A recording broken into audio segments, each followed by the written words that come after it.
Common terminology of animal husbandry. ഈ ഒരു കോളത്തിൽ നിന്ന് ഒരു 5 മാർക്കിനുള്ള ചോദ്യമെങ്കിലും വരാൻ സാധ്യതയുണ്ട്. ഇതിനകത്ത് നമ്മൾ പ്രധാനമായിട്ട് പറയുന്നത് സ്പീഷീസ്, അതിൻ്റെ adult male, female, new born, act of parturition അതായത് പ്രസവം, അതിൻ്റെ group, young male, young female, castrated male, act of mating, house, ഇത്രയാണ് പഠിക്കാനുള്ളത്. ഇതിനകത്ത് വളരെ ഇമ്പോർട്ടൻ്റ് ആയിട്ടുള്ളത് പിഗും ഷീപ്പുമാണ്. കാറ്റിലും ബഫലും ഏകദേശം എല്ലാം സെയിം ആയിട്ട് വരും. ഗോട്ടും ഷീപ്പും ഏകദേശം 1-2 കാര്യങ്ങളൊക്കെ ശരിയായിട്ട് വരും. പിന്നെ എല്ലാം പരസ്പരം ബന്ധിപ്പിച്ച് ഒന്ന് നോക്കിക്കഴിഞ്ഞാൽ നമുക്കത് പെട്ടെന്ന് കിട്ടുന്നതാണ്.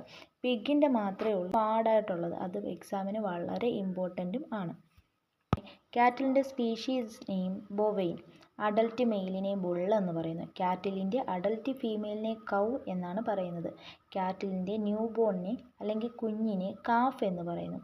കാറ്റിലിൻ്റെ ആക്ട് ഓഫ് പാർച്ചുറേഷനെ നമ്മൾ കാവിങ് എന്ന് പറയും. പ്രസവത്തെ നമ്മൾ കാവിങ് എന്നാണ് പറയുന്നത്. കാറ്റിലിൻ്റെ ഗ്രൂപ്പിനെ ഹേർഡ് എന്നാണ് പറയുന്നത്. കാറ്റിലിൻ്റെ യങ് മെയിൽ ബുൾ കാഫാണ്. കാറ്റിലിൻ്റെ യങ് ഫീമെയിൽ ഹീഫർ കാഫാണ്. സ്പെല്ലിങ് HEIFER ആണ്, ഹീഫർ. കാസ്ട്രേറ്റഡ് മെയിൽ കാറ്റിലിനെ നമ്മൾ ബുള്ളോക്ക് എന്ന് പറയും. കാറ്റിലിൻ്റെ ആക്ട് ഓഫ് മീറ്റിങ്ങിനെ സെർവിങ് എന്ന് പറയുന്നു. ഇനി കാറ്റിലിൻ്റെ ഹൗസിന് എന്ത് പറയുന്നത് ബാൻ അല്ലെങ്കിൽ ഷെഡ് എന്നാണ് പറയുന്നത്. ബഫലോയുടെ ഏകദേശം ഇതേപോലെയൊക്കെ സാമ്യമുണ്ട്. അതിനകത്ത് സ്പീഷീസ് നെയിം ഒരു വ്യത്യാസമുണ്ട്. ബഫലോയുടെ സ്പീഷീസ് നെയിമിനെ ബുബാലിൻ എന്നാണ് പറയുന്നത്. ബുബാലിൻ അല്ലെങ്കിൽ ബുബലൈൻ എന്നും പറയാം. ഇനി അഡൽറ്റ് മെയിലിനെ നമ്മൾ കാറ്റിലിനെ ബുള്ളെന്ന് പറഞ്ഞാൽ ബഫലോ ബുൾ എന്ന് പറയും. അഡൽറ്റ് ഫീമെയിലിനെ ഷീ ബഫലോ എന്നും ന്യൂ ബോണിനെ ബഫലോ കാഫ് എന്നും പറയുന്നു.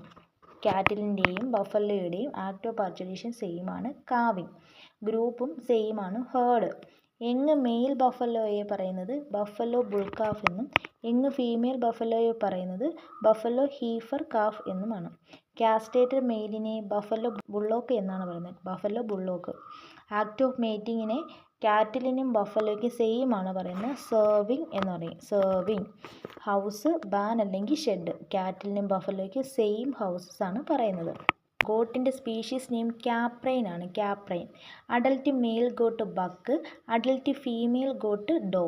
Adult male goat buck, adult female goat doe. New born kid. Young വണ്ണിനെ പറയുന്നത് കിഡ് എന്നാണ്. Act of parturition kidding. ഗോട്ടിൻ്റെ ഗ്രൂപ്പിനെ ഫ്ലോക്ക് അല്ലെങ്കിൽ ബാൻഡ് എന്ന് പറയും. ഗോട്ടിൻ്റെ യങ് മെയിൽ ബക്ലിങ്ങും ഗോട്ടിൻ്റെ യങ് ഫീമെയിൽ ഗോട്ടിലിങ്ങുമാണ്. കാസ്ട്രേറ്റഡ് മെയിൽ ഗോട്ടിനെ പറയുന്നത് കാസ്ട്രേറ്റഡ് ബക്ക് എന്നാണ്. ആക്ട് ഓഫ് മേറ്റിങ് സെർവിങ് ആണ്. കാറ്റിലിനും ബഫലോയ്ക്കും ഗോട്ടിനും സെർവിങ് ആണ്, സെയിം പേരല്ലേ വന്നത്. ഇനി അതിൻ്റെ ഹൗസിന് എന്താ പറയുന്നത് പെൻ അല്ലെങ്കിൽ ഷെഡ്. ഹൗസ് ഷെഡ് എന്ന് പേര് പറയുന്നത് ഏതൊക്കെ കാറ്റിലിൻ്റെയും ഗോട്ടിൻ്റെയും ഹൗസ് എങ്ങനെയാണ് പറയുന്നത് ഷെഡ് എന്ന് പേര് പറയും. ഷീപ്പിൻ്റെതിന് ഷെഡ് എന്ന് തന്നെ പറയുന്നത്. ഷീപ്പിൻ്റെ സ്പീഷീസ് നെയിം ഒവൈൻ എന്നാണ്, ഒവൈൻ. അഡൽറ്റ് മെയിൽ ഷീപ്പിനെ റാം അല്ലെങ്കിൽ ടപ്പ് എന്ന് പറയുന്നു. അഡൽറ്റ് ഫീമെയിൽ ഷീപ്പ് ഈവ് ആണ്. ന്യൂ ബോൺ ഷീപ്പിനെ ലാംബ് എന്നും ആക്ട് ഓഫ് പാർച്ചുറേഷനെ ലാംബിങ് എന്ന് പറയുന്നത്. ഷീപ്പിൻ്റെ കുട്ടിയെ ലാംബ് എന്നാണ് പറയുന്നത്. ലാംബ് ഉണ്ടാകുന്നതിനെ ലാംബിങ് എന്ന് പറയുന്നു. ഗ്രൂപ്പ് ഓഫ് ഷീപ്പ് ഫ്ലോക്കാണ്. യങ് മെയിൽ ഷീപ്പിനെ റാം ലാംബ് എന്നും യങ് ഫീമെയിൽ ഷീപ്പിനെ ഈവ് ലാംബ് എന്നും പറയുന്നു. കാസ്ട്രേറ്റഡ് മെയിൽ ഷീപ്പിനോ വെദർ അല്ലെങ്കിൽ വെഡർ, 2 പേരുണ്ട്, വെദർ അല്ലെങ്കിൽ വെഡർ. ആക്ട് ഓഫ് മേറ്റിംഗ് പറയുന്നത് എന്തുവാ ടപ്പിംഗ് ആണ്. ഷീപ്പിൻ്റെ ആക്ട് ഓഫ് മേറ്റിങ്ങിനെ പറയുന്നത് ടപ്പിംഗ് എന്നാണ്. അഡൽറ്റ് മെയിൽ ടപ്പല്ലേ, അപ്പോൾ അതോട്ട് ബന്ധപ്പെടുത്തി പറഞ്ഞ് ആക്ട് ഓഫ് മേറ്റിംഗ് എന്താ പറയുന്നത് ടപ്പിംഗ്. ഹൗസിന് എന്താ പറയുന്നത് ഷെഡ്. ഇപ്പോൾ എത്ര നമ്മൾ ഷെഡ് പഠിച്ച് ഹൗസ് വരുന്നത് കാറ്റിൽ, ബഫലോ, ഗോട്ട്, ഷീപ്പ് എല്ലാം എന്താണ് ഷെഡായിരുന്നു. പിഗിൻ്റെ സ്പീഷീസിനെ സ്വൈൻ എന്ന് പറയുന്നു.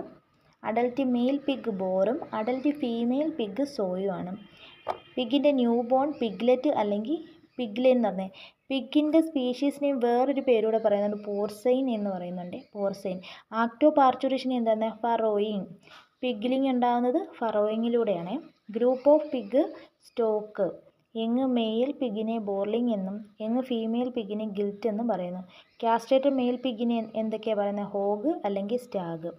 ഇമ്പോർട്ടൻ്റ് ആണ്. ആക്ട് ഓഫ് മേറ്റിങ് കപ്ലിംഗ് എന്ന് പറയുന്നു. പിഗിൻ്റെ ആക്ട് ഓഫ് മേറ്റിങ്ങിനെ എന്താ പറയുന്നത് കപ്ലിംഗ് എന്നും ആക്ട് ഓഫ് പാർച്ചുറേഷന് ഫറോയിങ് എന്നും പറയുന്നു.